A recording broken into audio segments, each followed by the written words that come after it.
Welcome to Not Your Mother's Housing Market. The podcast where we dissect and discuss emerging market trends. The podcast where we dissect and discuss emerging market trends. Because the 21st century market requires 21st century strategies. Because the 21st century market requires 21st century strategies. I'm your host, Warren Schwartz. I'm your host, Warren Schwartz. These are my co-hosts, Gabby Graves and Katie Keaton. These are my co-hosts, Gabby Graves and Katie Keaton. Nice job! And now you crawl away. So that was our little guest of the day. Hello and welcome back. As Warren said, it is Not Your Mother's Housing Market, and we are back from the 4th of July weekend and ready to go. Ready to go. We're excited to be back. I hope everyone had a fun time, a safe and restful holiday. Mm-hmm. I was not safe or restful. No, I'm just kidding. What? I was both safe and restful. I had a very boring 4th of July. That was a complete lie. That was the drama just for the podcast. I was not safe nor restful. Okay. I just had to be a contrarian today, I guess. That's funny. I love it. So we decided to switch seats very last second. And We I did. thought I was going to love being on this side, but I'm feeling very Do you want to switch? unwell. No, it's good. I'm feeling unwell. I'm feeling unwell. very unwell. I'm neither rested, safe, or well. So, like we said, we came back from this long holiday weekend, and honestly, yesterday we were talking on the phone, and we were like, what are we going to talk about on the podcast tomorrow? Oops, we record tomorrow. Yeah. So, as many great things happen, we just kind of let the universe tell us what we were going to talk about today. Guide us in the right direction. Yes. And we were given an answer we thought we had figured it out, and we had a game plan, which we might turn into another episode. We were going to talk about the timeline of a transaction and basically what happens 1 through 10. But then we had a little kismet moment. A little kismet moment. So our meeting this morning. Yes. So we were at our networking group this morning, and I was like, hey, we're recording our podcast today, and honestly, we don't really know what we're going to talk about. What do you guys think we should talk about? And they pointed out to us that for like the past 15 or 20 minutes, we had been discussing moving out of state and the pros and cons of moving to a different area. So we decided that we would talk about domestic migration today. Yes. So, and just that's the fancy official real estate term for it, domestic migration. But what we're really talking about is the trend of moving within the United States, specifically to the trend of moving in and out of Washington. So you might have heard, that a lot of people from California are moving to Washington and driving up the price of homes. We hear that a lot. I don't know if that's necessarily true, but we're going to dig into some of those facts today. But we also hear that a lot of people are moving out of Washington state and going to states with maybe sunnier weather, different political views, if you will. So yeah, lots of reasons. Yeah, so lots we'll of dig reasons into all of that, and just kind of personally to get an idea of our background. So we got on this topic when we were at our networking meeting, and we were talking about the weather, which is another big reason that people decide to move.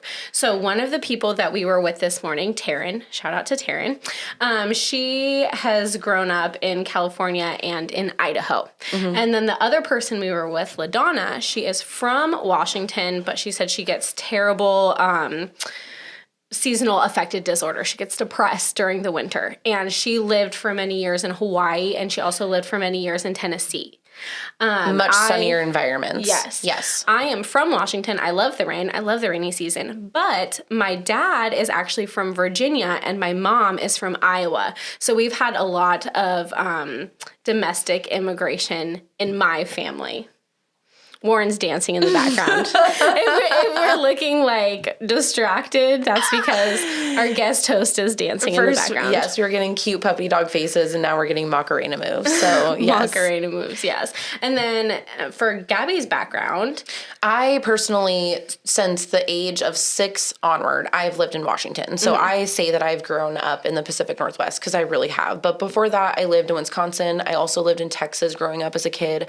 I vaguely remember living in Texas, and mainly the weather. That's the thing that kids remember most, right? Is how hot it was, swimming in a pool every day, that kind of stuff. But mainly I am from Washington. I love the rainy season, especially in the fall. I actually really enjoy it. I do get sick of it come like March, April, like anybody Don't we else that all? lives here. But for me, I think it's worth the sacrifice. I love living in the Pacific Northwest and all that it has to offer, recreationally, just all the natural beauty, the mountains, the rivers. You can go snowboarding, you can go kayaking, you can fish, you can do anything here. The ocean's right next to us. So I really couldn't ever see myself moving away. Yeah.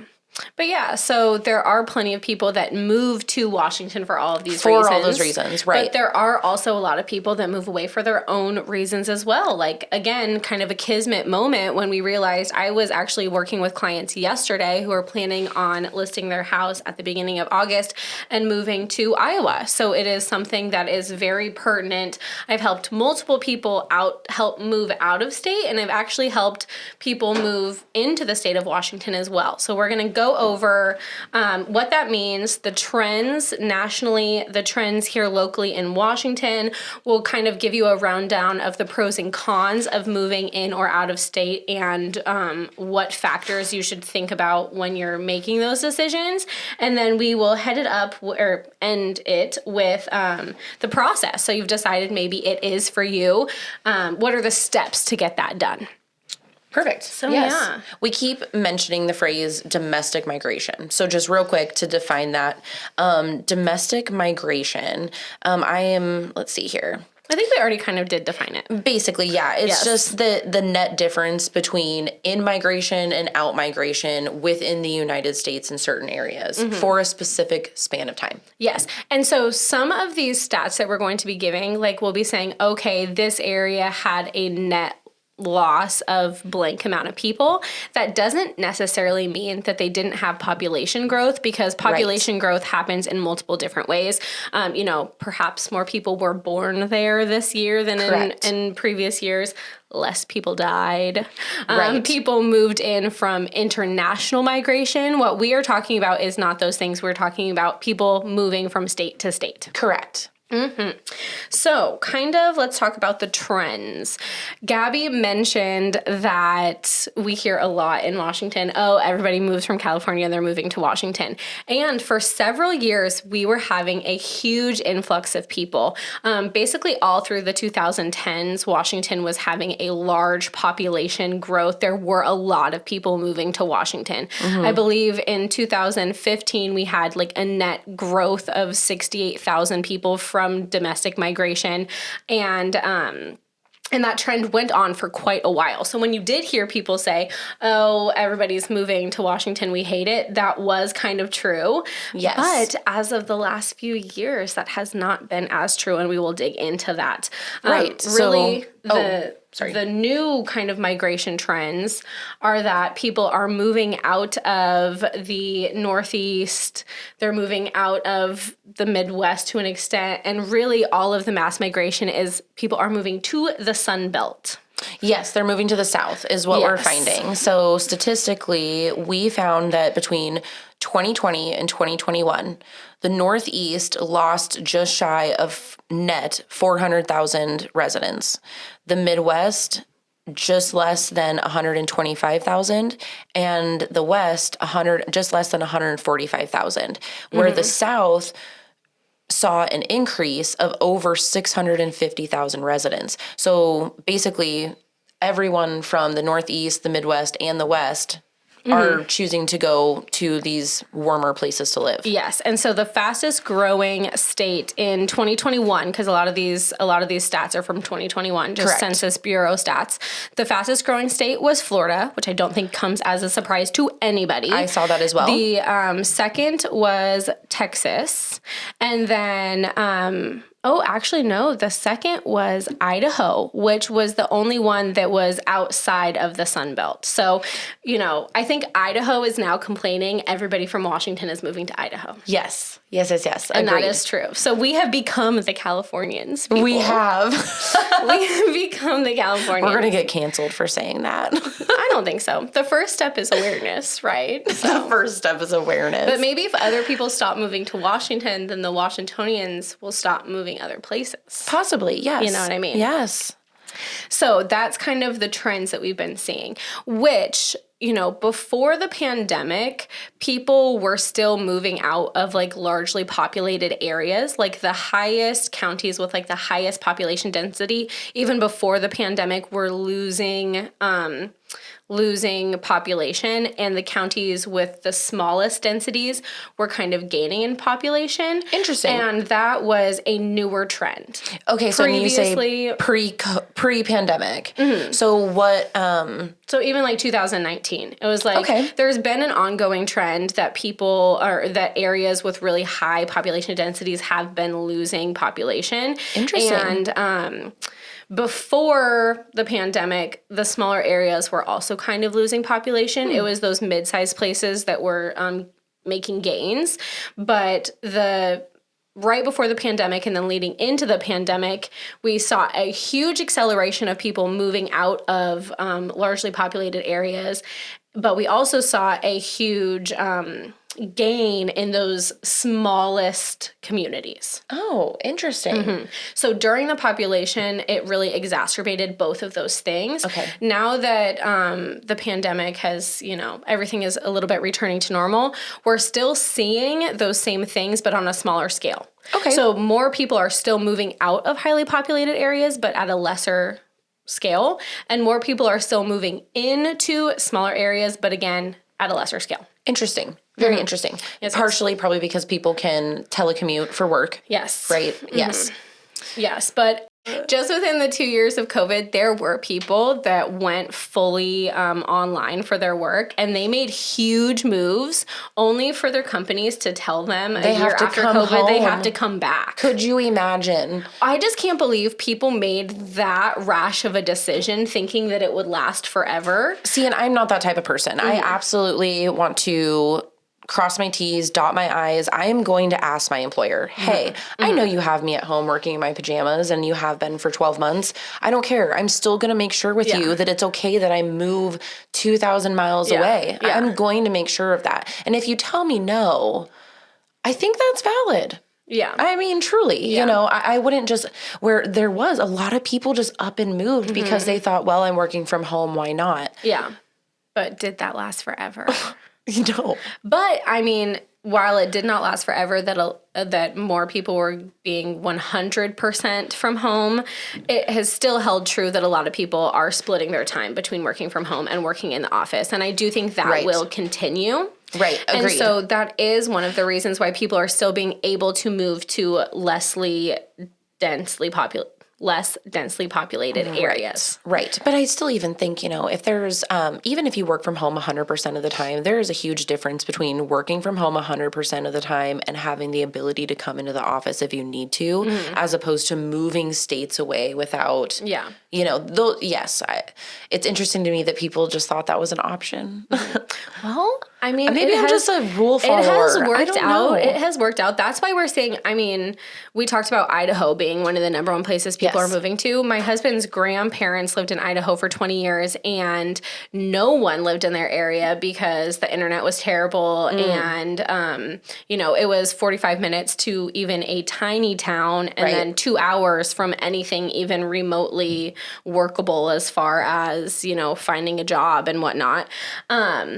And they've seen a huge uptick in people moving there, and it's because people can work from home. The internet's gotten better. Nice. That that was accelerated by the pandemic as well. Like we had made huge gains in with Starlink. If you don't live in an area that's far out, you may never have heard of Starlink. But Elon Musk is at it again, and he's bringing internet to the boonies, to the rural masses, to the boonies. Yes. So that's a big conversation in my line of work. It's like, okay, that's one of the first questions people ask when we go out to a property that's a little further out is how's the internet? Yep. And if I can say, oh, they have Starlink already set up, then it's like, we're good to go. Awesome. Yes, So, I've heard people refer to that as well when they're looking out in Toutle, Toledo, places like that. Okay, so we've kind of talked about the national trends. Do you want to give us a little bit of a rundown on like the state trend? Yeah, absolutely. So looking at people leaving Washington, the number one place that people are moving to is California. So that's what, now this information is from 2009. So this might be a little dated. Okay. Or not 2009, 2019. Okay, I was going to say. Yeah, you're like, oh, that's not even relevant. This is not your mother's housing market. We need to be on the cusp of things, not working off of 15-year-old data. Yes. Okay. 2019, which still feels a little dated, honestly. But number one state Washingtonians are moving to is California. Now for California, Washington was this is 2019. I don't know if this is the greatest. Right. Of all data. Agreed. I think that this is changing. But I do think that here, I mean, you want me to try to find some more current? Oh, no, it's okay. One thing I do have that I was able to find, and this was from the Seattle Times. It was an article talking about the big shift in who is moving to the state. So, like we mentioned before, we were one of the fastest growing states for many years, and we were in the top 10 of fastest growing states for a long time. Now we are number 16 as of this year, but we have noticed a huge drop. So I mentioned back in like 2015, we had a net growth from domestic migration of like 68,000, where I think last year we had a net growth of like 3,000. Is that what we found? We actually had a net loss of 3,600 last year in 2022. Where in 2021, there was also a net loss, but only of 29. 29 people. So, I mean, that's pretty much a wash here. People, like, yeah. let's... So while we've only been losing a few, it's a vast difference between gaining 65,000 in a year and losing 3,600. That's still a huge swing. Yeah, and I think the gain of 68,000 was in 2016. Okay. And so really you're talking about a 6-year difference. That is a huge swing in 6 years. Yeah. So, we mentioned a few things. Let's kind of move into the pros and cons of why people would decide to move. A huge thing here is weather. We have a big influx of people moving to Washington, but, if you're not from Washington, at least, we know the west side is different than the east side. So I will go ahead and give a shout out to my east side Washingtonians. We know that you exist. We recognize you. We validate you. We know it doesn't rain over there. So I want to make that very clear because I know that they feel a little left out in the conversations. Yes. Yes. We see agreed. you. We see you east side of the mountain. But it is true. People move to the west side of Washington and live here for a few years and decide, oh, you know what? I hate the rain. We had that conversation with our friends this morning. Both of them actually said, we hate the rain. We're depressed in the winter. I think that would be a good tip for anyone that wants to move to a completely different region or climate. Go visit maybe a couple different seasons. Times of year. It's a huge Go in the summer, tip. go in the winter because you had mentioned Iowa earlier. My family's from Iowa. Iowa is completely different in the summer versus the winter. The same thing with Washington. You even mentioned Arizona. And when you were talking earlier today about like, oh, I wouldn't mind moving to Arizona, it's like, well, what time of year did you visit it? Because I feel like maybe you should check it out a few more times. True, that's a good point. Decision. Yes, I don't know if I'd want to go in the summer. Very good point. But so what you were saying about living in Washington, the pros are definitely the Pacific Northwest beauty.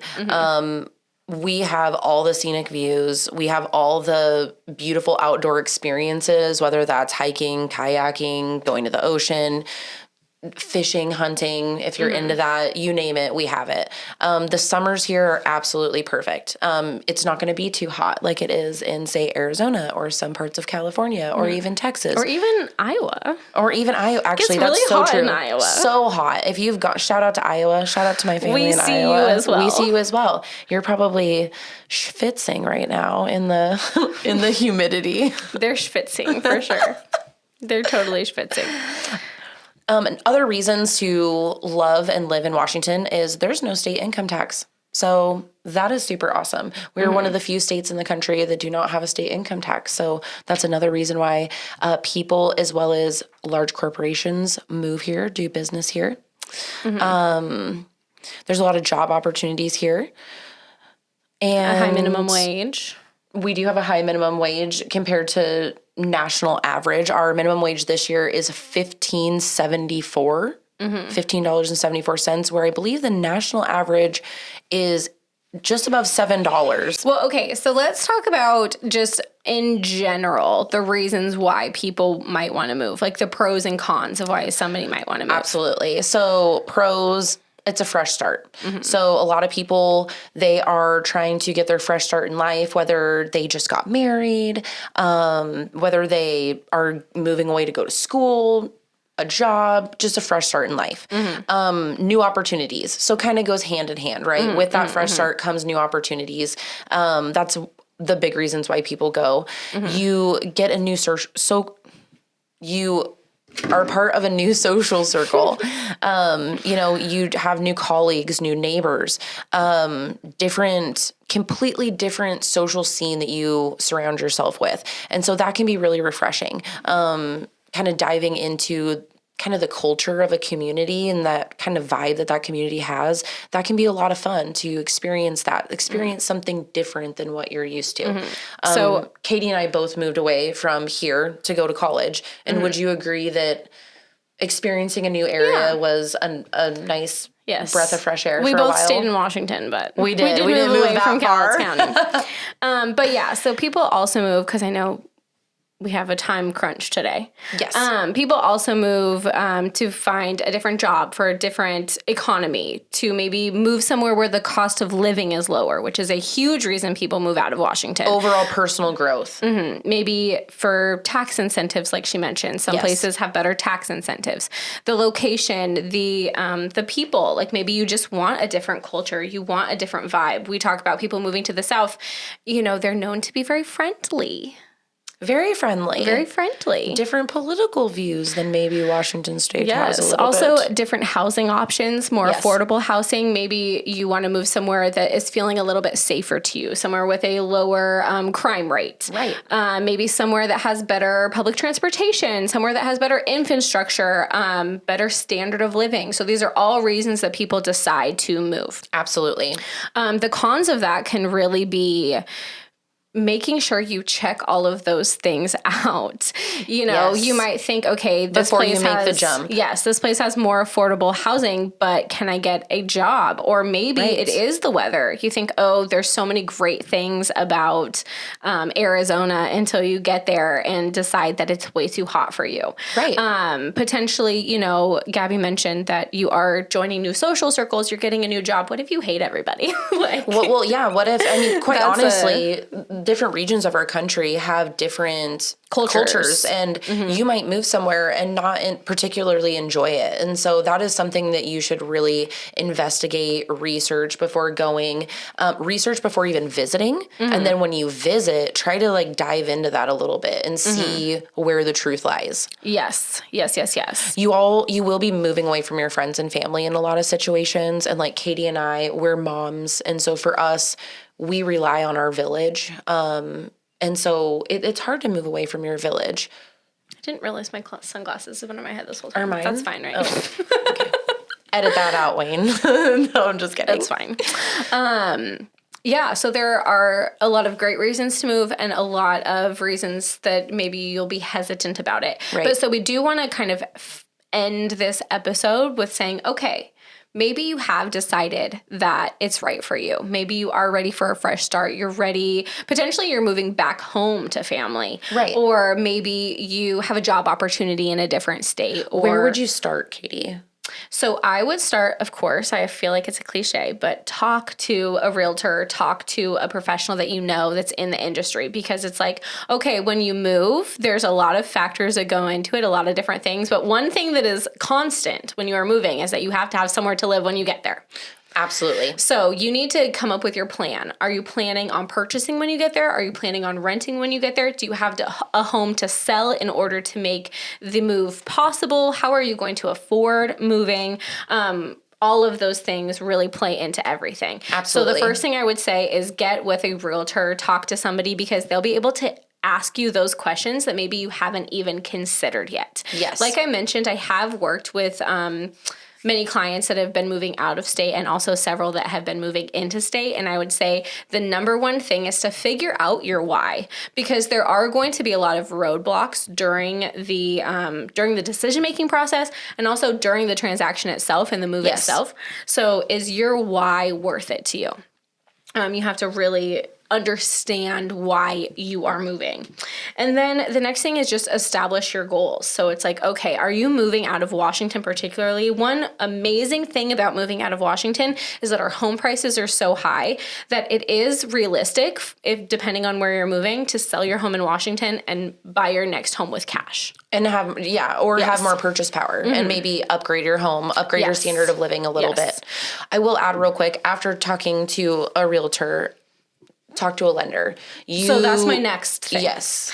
Don't worry. Don't worry, girl. Don't forget about me. Because while I said sometimes it is possible, that's one of the great things about moving from somewhere with a high cost of living to somewhere with a lower cost of living is you are probably going to walk away with equity that you can do a lot with, but that's not always the case. Right. And the worst thing to do is sell your home thinking you're going to be able to purchase your next home without investigating if you can actually qualify for it. Right. Absolutely. So that's where you need to do your team build out, because all of these pieces need to work together. The lender you're using needs to be able to be in contact with both your realtor in the state you are moving from and the state you are moving to.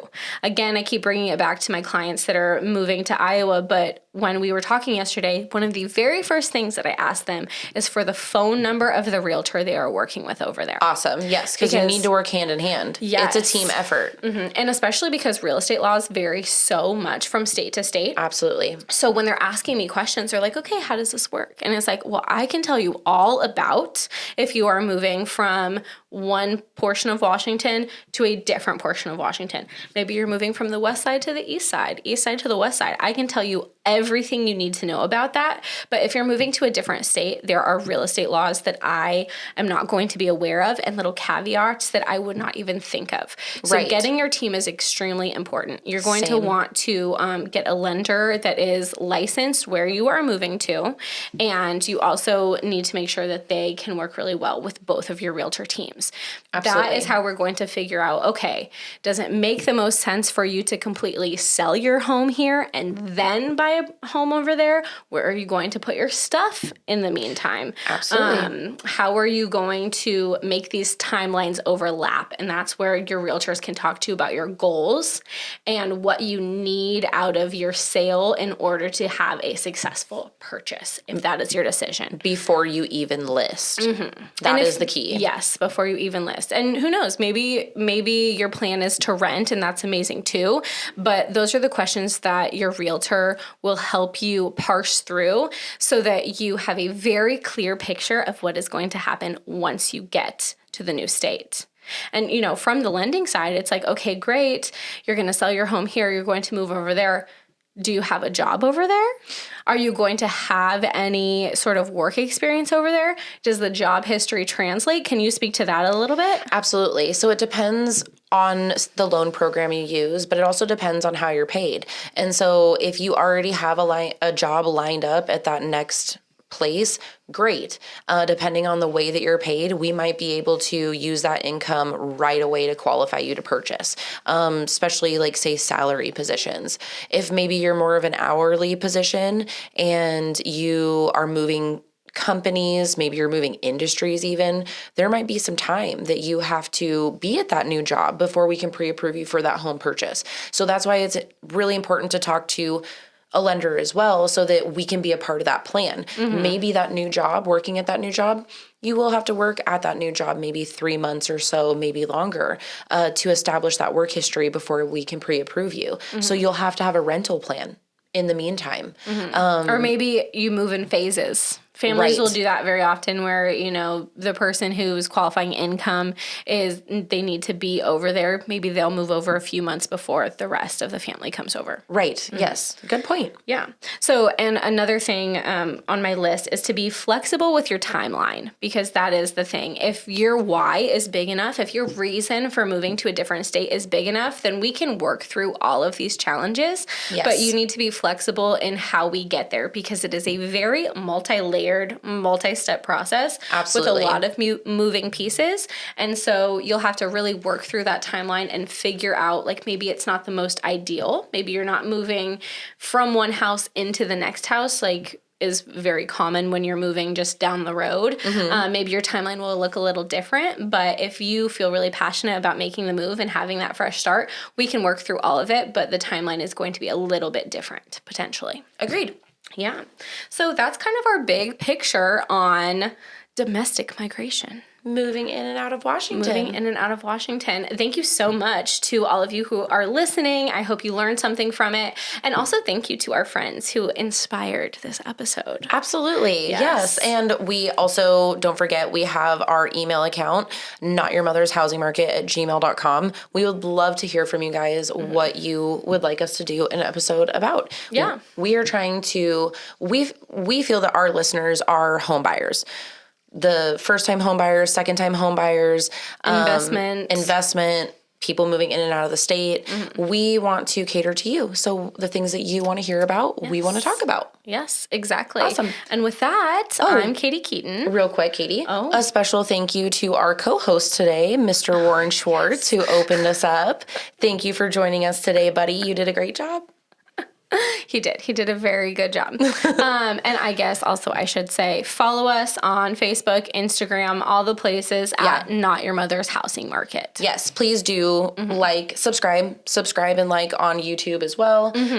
Warren would like us to go to the World Cup. So if we can get like 1 million subscribers, maybe then she's going to take him to the World Katie Cup. thinks 500,000 subscribers, then I'll take 5. We're all going to the World 10. Cup, baby.